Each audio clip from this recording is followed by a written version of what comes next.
नेमिनाथ दादा जब अपनी माता की कुर्सी में आए, उससे पहले माता ने एक स्वप्न देखा।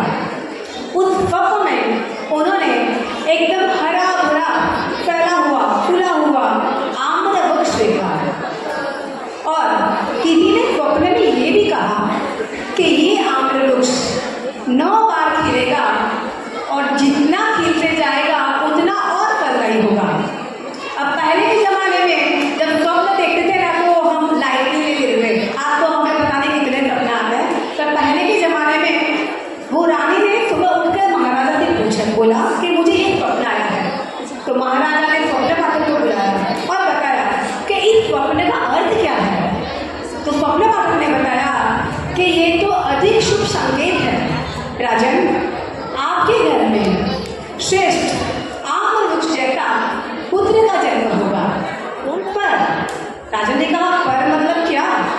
पर ये जो 9 बार खिलेगा, 9 बार खिलेगा और अधिक फलदायी होगा, इस बात का मुझे भी अंदाज नहीं कि इसका क्या अर्थ है। ये तो जरूर कोई केवली भगवान ही बता पाएंगे हमको। ठीक है। फिर थोड़ा टाइम बाद माता ने जन्म दिया और नेमिनाथ दादा का प्रथम भाव में नाम रखा धन कुमार। अब धन कुमार बड़े हुए और जैसा माता ने आम्र वृक्ष देखा था एकदम घना था, फूला हुआ, श्रेष्ठ, वैसा ही उनका पुत्र धन था, रूपवान, तेजस्वी, सूर्य तेज, वैसा धन कुमार। और यहाँ पे अब धन कुमार ने जन्म लिया है तो राजीमती को भी तो जन्म देना ही होगा। तो राजीमती ने भी जन्म लिया और उनका नाम धनवती था।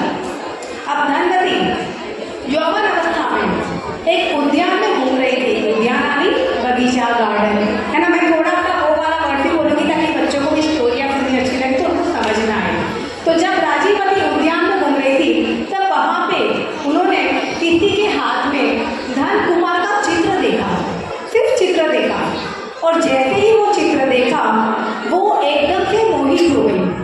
मात्र चित्र देखने पर वो मोहित हो गई और बस उसी चित्र में जो पुरुष है उसके ख्यालों में खोने लगी। और उसी समय क्योंकि बेटी जवान होती है, बड़ी होती है, तो पिता को भी होता है ना, हम पूछते हैं ना, हम हमारे लेडी को सबको पूछते हैं कि भाई अपन बाया मोटी रही है, कोई रेवे छोड़ो चोको तो बताई जो अपन बोलते हैं ना। तो महाराजा ने किसी को पूछा कि भाई बेटी बड़ी हो गई है, धनवती बड़ी हो गई है, तो कोई उसके लायक योग्य वर पुरुष बता। तो किसी ने उन्हें धन कुमार को ही बताया। और जब ये बात धनवती को पता चला कि पिता ने भी उसी के बारे में पता चला है जिसके ऊपर मैं मोहित हो गई हूँ, तो उन्होंने किसी के हाथों धन कुमार को एक लेटर लिखा यानी पत्र लिखा और उसमें अपनी भावनाएं व्यक्त करी। और धन कुमार ने भी उस पत्र के जवाब में एक हार देके उस पत्र की स्वीकृति दी। और ऐसे ही फिर उन दोनों की शादी करवा दी जाती है। फिर कुछ समय बाद नगर में एक केवली भवन बनाते हैं। तब माता वापस पूछते हैं कि केवली भवन स्वप्न का पूछते हैं, तो बताते हैं कि जो ये 9 बार खिलेगा बताया ना, उसका अर्थ है कि आपके बेटे के 9 भव होंगे और 9वें भव में वे 22वें तीर्थंकर नेमिनाथ दादा बनेंगे। और यह बात उनके सब बहुत खुश हो जाते हैं।